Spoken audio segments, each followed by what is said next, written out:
How do you perform atomic absorption spectrometry?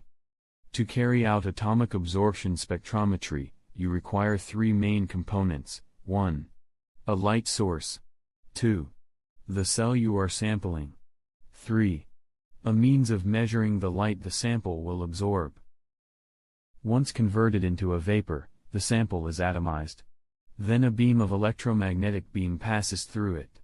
The sample will absorb some of this radiation. OS measures the amount of light absorbed proportional to the number of atoms of the element being measured for. There are two ways to atomize the sample. 1. Flame aspiration involves sucking a solution into a flame, where most of it is vaporized. 2.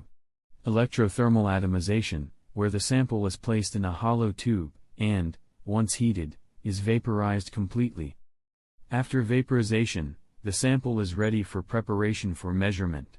Preparation of the sample requires weighing it and then diluting it into a solution. In most cases, vaporization will have converted the sample into free atoms, regardless of its original chemical makeup.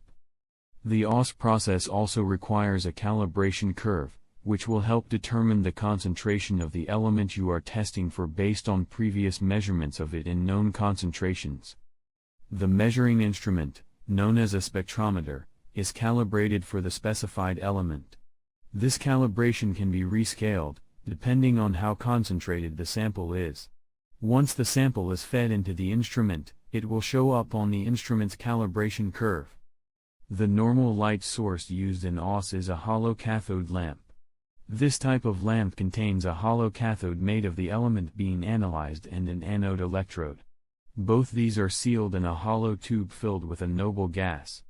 Gaseous ions bombard the cathode, which ejects metal ions. The cathode concentrates most of these emitted ions into a beam that passes through a quartz window. Usually, atomic absorption spectrometers will have several different lamps for different elements. With some elements, it is necessary to take precautionary steps to prevent contamination of readings from other atoms or molecules absorbing some of the light source in the background during the OS process.